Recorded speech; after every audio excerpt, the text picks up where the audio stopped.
मेरी चुप्पी का जवाब ना मांग है दोस्त। मेरी चुप्पी का जवाब ना मांग है दोस्त। कहीं मेरा बोलना तुझे खामोश न कर जाए। तो वसुंधरा राजे चुप हैं, आश्चर्यजनक रूप से चुप हैं।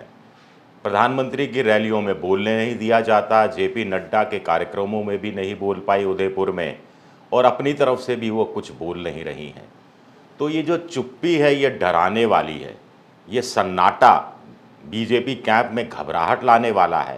Question mark, question mark. और सबसे बड़ा सवाल ये है कि ये चुप्पी आने वाले तूफान से पहले की शांति का प्रतीक तो नहीं है।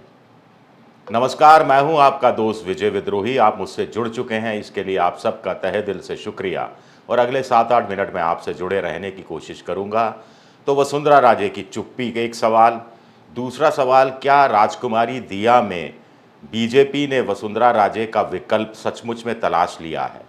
तीसरा सवाल, क्या बीजेपी का आला कमान पहली सूची आने के बाद जिस ढंग से बगावत पर वसुंधरा समर्थक उतरे हैं, थोड़ा शंका में आ गया है और वो दोबारा से ये नफ़ा नुकसान तोलने की कोशिश कर रहा है कि वसुंधरा की नाराज़गी से कितना नुकसान होगा, या वसुंधरा को अब मना लिया जाता है यानी पार्टी यू टर्न ले लेती है तो कितना नुकसान होगा। बड़े दिलचस्प सवाल है ये।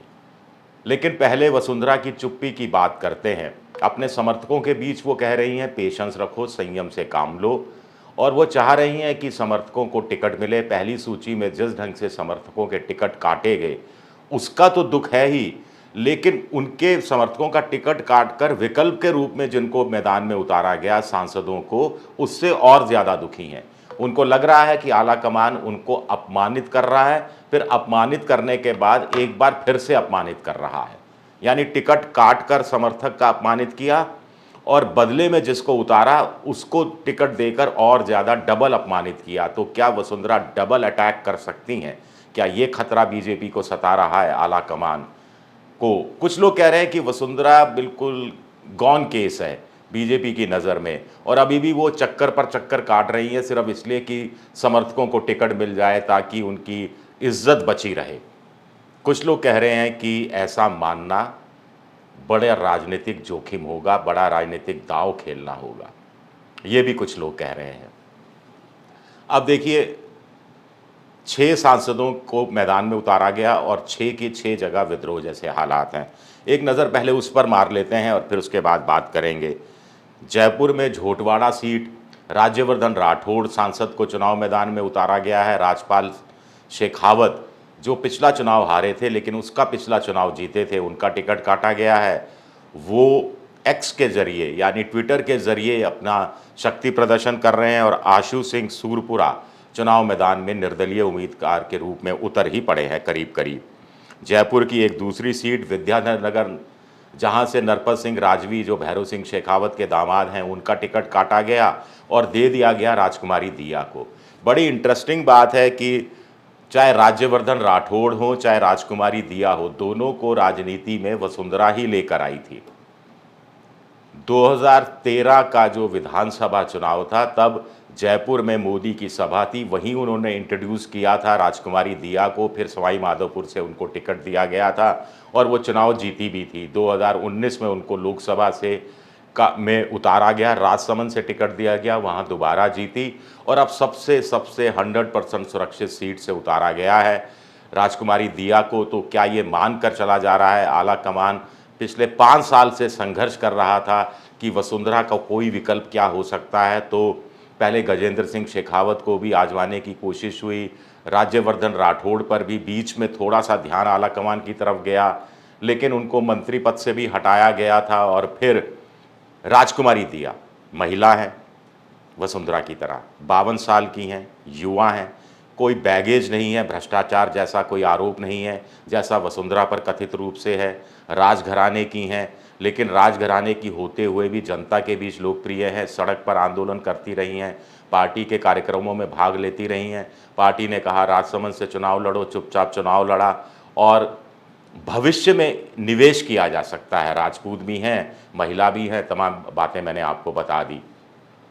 वसुंधरा के साथ नेगेटिव पॉइंट ये है कि वो जब सत्ता में आती हैं तो थोड़ा महारानी वाले भाव ज़्यादा आ जाते हैं, मिलना जुलना कम हो जाता है और फिर वो एक्सेसिबिलिटी उनकी कम कम हो जाती हैं। जब वो मुख्यमंत्री पद पर नहीं रहती हैं तो लंदन में मिलती हैं, ऐसा मोटे तौर पर उनके जो अपोजिशन के लोग हैं ये आरोप लगाते रहे हैं। अशोक गहलोत तो उनको एनआरआई मुख्यमंत्री बताते रहे हैं, लेकिन जनता के बीच में एक्सेसिबिलिटी बहुत है।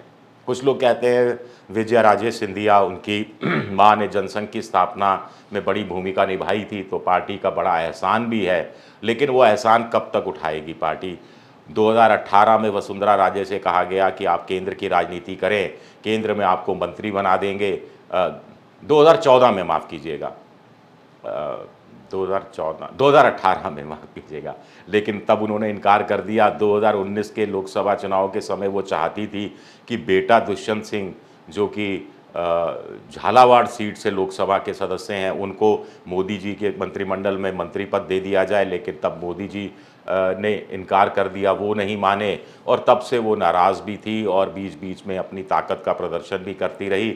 आला कमान भी अपनी ताकत का प्रदर्शन करता रहा और अब बीच में पहली सूची आने से पहले कहा जाए तो बीजेपी बड़ा इस रूप में थी कि विद और विदाउट वसुंधरा जीत रहे हैं। वसुंधरा नुकसान पहुंचाएगी, स्वाभाविक है, लेकिन फिर भी राज्य में आ ही रहे हैं, सत्ता में आ ही रहे हैं, कोई प्रॉब्लम नहीं है। बिना वसुंधरा के साथ 140, 135, 140 सीटें आ जाएंगी। वसुंधरा नहीं रहेगी, अगर नाराज़ हो जाएंगी तो 115 सीटें आ जाएंगी, 120 सीटें आ जाएंगी, 110 आ जाएंगी, कुछ लोग कहते हैं 105 आ जाएंगी, लेकिन जीत तो रहे हैं। लेकिन अब पहली सूची के बाद बीजेपी को भी का आत्मविश्वास आला कमान का डगमगाया है। जेपी नड्डा को अब जोधपुर, उदयपुर के दौरे करने पड़ रहे हैं, कार्यकर्ताओं को समझाने की कोशिश करनी पड़ रही है, राय देनी पड़ रही है। बूथ मजबूत होगा तो पार्टी मजबूत होगी, जैसा कि स्थानीय कार्यकर्ता तो इस बात को जानते तक नहीं है और वसुंधरा की खामोशी बीजेपी को खाए जा रही है। जेपी नड्डा ने हालांकि उदयपुर दौरे में अपने साथ गाड़ी में भी बैठाया, मंच पर भी अपने बगल की कुर्सी दी जबकि वो दूर बैठी थी, ऐसे कह के मनाने की कोशिश की, लेकिन वसुंधरा के समर्थकों के साथ न्याय नहीं हो रहा है। तो ऐसे में महारानी मान भी जाएंगी तो किस बात पर मान जाएंगी। राजवी को क्या दूसरी जगह से चुनाव लड़ाया जाएगा? सिविल लाइंस की एक सीट खाली है जो घोषित नहीं हुई है, पार्टी कोई संकेत तक नहीं दे रही और उनके जो प्रतिद्वंदी हैं उनको चुन चुन कर अच्छी पोस्ट पिछले 5 साल में दी गई और वसुंधरा की सहमति असहमति का कोई भाव ही नहीं दिया गया। इससे भी वसुंधरा में गहरी नाराज़गी है और पार्टी को इस समय चुनाव निकालना बहुत ज़रूरी है। कुछ समय पहले पार्टी का एक आंकलन सामने आया था, उसमें ये था कि अगर वसुंधरा का मान रखा जाता है, यानी मुख्यमंत्री का चेहरा घोषित कर दिया जाता है, इस समय जबकि मामला इस कदर आगे बढ़ चुका है, तो ऐसे में पार्टी को ज़्यादा नुकसान होगा, क्योंकि वसुंधरा के जितने विरोधी हैं पार्टी के अंदर या जितने प्रतियोगी हैं, जितने कॉम्पिटिटिव हैं नेता हैं, वो सब फिर घर बैठ जाएंगे या नाराज़ हो जाएंगे या भीतरघात करेंगे या फिर उनका उत्साह खत्म होगा और इससे पार्टी को नुकसान ज़्यादा होगा बनिस्बत वसुंधरा को मुख्यमंत्री का चेहरा घोषित किया गया तो उसके फ़ायदे के।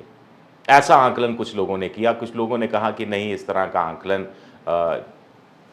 बेतुका टाइप है कि इसमें कोई दम नहीं है।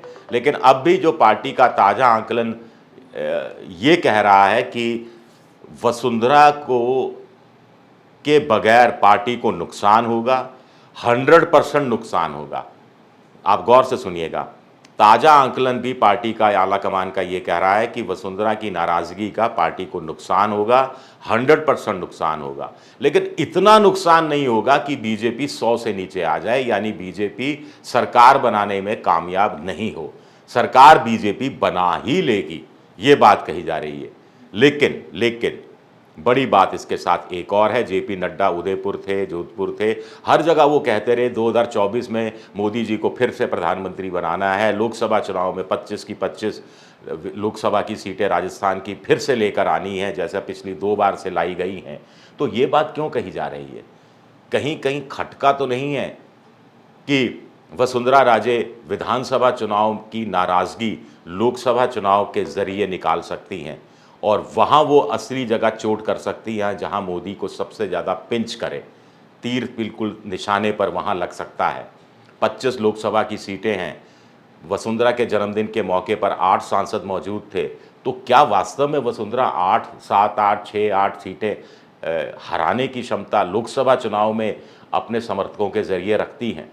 कुछ लोग कह रहे हैं कि विधानसभा चुनाव में अगर वो बगावत पर उतरी, तो पकड़ में आ जाएंगी चीज़ें। वसुंधरा ज़्यादा से ज़्यादा ये करेंगी कि अपने समर्थकों के यहाँ जाएंगी रैली करने, सेलेक्टिव रैलियाँ करेंगी, विक्टिम कार्ड खेलेंगी, इस बहाने में ये मैसेज देने की कोशिश करेंगी। लेकिन लोकसभा चुनाव में 8 विधानसभा सीटें एक लोकसभा सीट में आती है राजस्थान में। तो ऐसे में बड़ा चुनाव है, तो बड़ा चुनाव में भितरघात करना थोड़ा सा आसान हो जाता है, थोड़ा सा ढके छुपे अंदाज में आप वार करने में कामयाब हो जाते हैं। तो कुछ पॉलिटिकल पंडित भी कह रहे हैं कि वसुंधरा को चाहिए विधानसभा चुनाव में, चूंकि बीजेपी जीत ही रही है, तो ऐसे में ये क्यों प्रदर्शित करना कि मैं नाराज़ हूँ, मैं नुकसान पहुँचा दूंगी, मेरे कारण पार्टी को नुकसान हो जाएगा। उल्टा ये भाव इस तरह का जाए कि वो साथ हैं, पूरी तरह समर्पित हैं और लोकसभा चुनाव में बीजेपी को नुकसान पहुंचाने की कोशिश करे, प्रोवाइडेड बशर्ते विधानसभा चुनाव में अगर उनके समर्थकों के टिकट नहीं काटे जाते हैं। तो एक और बड़ी चीज़ सामने आ रही है, बहुत बड़ी चीज़, कि 41 के तो हो गए, अब 159 बचे हैं और 159 जिताऊ कैंडिडेट बीजेपी के पास नहीं है इस समय। जिताऊ से मतलब इस रूप में नहीं है कि वसुंधरा के समर्थकों का टिकट काट दे तो उसके विकल्प में जिसको चुनाव मैदान में उतारे वो जिताऊ साबित हो। तो ऐसे में आला कमान की मजबूरी भी है कि वसुंधरा के समर्थकों का टिकट नहीं काटा जाए या इक्का दुक्का काटा जाए। इससे ज़्यादा कि बीजेपी आला कमान के पास गुंजाइश भी नहीं बची है। ये भी एक पक्ष है जो कि वसुंधरा के पक्ष में जाता है। शुक्रिया मेरा ये वीडियो देखने के लिए। पसंद आए तो लाइक कीजिए, सब्सक्राइब कीजिए, शेयर कीजिए, घंटी जैसी आकृति बेल आइकन दबा दीजिए। मेंबरशिप ड्राइव में भी आप जा सकते हैं अगर आप मेरी कोई वित्तीय मदद करना चाहते हैं।